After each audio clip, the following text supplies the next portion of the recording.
Hello മച്ചാന്മാരെ, ഇന്ന് നേരം പോലത്തേക്ക് ഒരു പുള്ളി വിളിച്ചു ഫ്രണ്ടിനെ കൊണ്ടുപോകാൻ. നമ്മൾ നേരെ ഒരു വണ്ടിയുള്ളൂ, ഒരു ബുഗാട്ടി ഉണ്ടായിനും തുണക്കാരൻ കൊണ്ടുപോയി. ഇനി നമുക്ക് നേരെ ഇതിമ പോയി കൊണ്ടുവരാം. അവനെ അവിടെ കാണുകയാണെങ്കിൽ അവനെന്തെങ്കിലും പറയാം. അവർക്ക് വേറെ സ്ഥലത്തേക്ക് പോയിക്കരാം. അപ്പോൾ നമുക്ക് നേരെ എയർപോർട്ടിൽ പോകണം. എയർപോർട്ടിൽ വരുന്നുണ്ട് എന്ന് പറഞ്ഞിങ്ങനെ വേഗം പോയി നമുക്ക് ആളാന്ന് നോക്കാം. നമുക്ക് എയർപോർട്ട് ഇവിടെത്തിന് ഹെലികോപ്റ്ററിൽ ഇറങ്ങിക്കണേ. ഒരു ഹെലികോപ്റ്ററൊക്കെ ഉണ്ട് ഇവിടെ. ഇവിടെ നല്ല അപ്പുറത്തൊരു വിമാനമൊക്കെ ഉണ്ട്.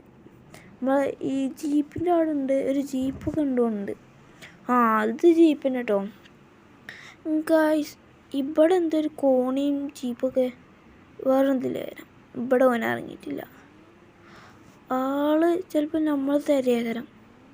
പക്ഷെ നമുക്ക് നേരെ ഈ വിമാനത്തേക്ക് ഒന്ന് പോയേക്കാം. വിമാനം പറയുന്ന ഇവിടെ ഈ വിമാനം ലാൻഡ് ചെയ്തിട്ടില്ല. ഇവിടെ ഹെലികോപ്റ്റർ ഉണ്ട്. ഗൈസ്, നമ്മൾ നേരെ ഹെലികോപ്റ്ററിൽ പോയി. അവിടെ ഇല്ല. നമ്മൾ നേരെ പോണ മറ്റ് വിമാനം ഉണ്ട് അവിടെ. അതവിടെ ലാൻഡ് ചെയ്തിക്കണമെന്ന് സംശയം. നേരെ വിമാനത്തിൻ്റെ അടുത്തേക്ക് പോയേക്കാം. ഗായ്സ്, ഇവിടെ ആളെന്ന് തിരഞ്ഞു നോക്കാം നമുക്ക്. ഗായ്സ്, നമ്മൾ കരാട്ട നേരമ്പോഴത്തേക്ക് തുടങ്ങി. ഇനി വേണ്ട നിർത്തി വെച്ചാൽ ആളെ നമുക്ക് നോക്കാം. ഗായ്സ്, ആളെ കണ്ടു. ആളവിടെ ഉണ്ടായിനി.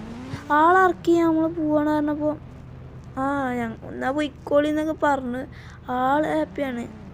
ഒന്ന് റിവേഴ്സ് ഇട്ടാണ്. സുഖമല്ല ചോദിച്ചുകൊണ്ട് ഞങ്ങളോട് വർത്താനം പറഞ്ഞു. പിന്നെ ഞങ്ങൾ നേരെ ഉറക്കം വന്നു. ഞാൻ നേരെ പെരിക്കൂട്ടു. ആളോട് ഞാൻ പോവാണ് പറഞ്ഞു. വീഡിയോ ആദ്യമായിട്ട് കാണാൻ സബ്സ്ക്രൈബ് ചെയ്യുക, ലൈക്ക് ചെയ്യുക, ഷെയർ ചെയ്യുക. ഇനി നേരെ പെരി പോവുക, ഡ്രസ്സ് മാറ്റണം. അപ്പോൾ വണ്ടി ഇവിടെ ഇടുക. ഇനി ഡ്രസ്സ് മാറ്റിയ ഫോൺ എടുത്തേക്കുക. നേരെ വെള്ളത്തേക്ക് ഒറ്റച്ചാട്ടം. ഒരു നീന്തൽ കുറച്ചുകൂടെ നീന്തുക. നീന്തിയിട്ട് നമുക്കിവിടെ കയറാം. പിന്നെ നമുക്കിവിടെ കയറിയിട്ട് ഒരു മാനത്തേക്ക് ഒരു നോട്ടം. അതിൻ്റെ ഒരു വൈബ്.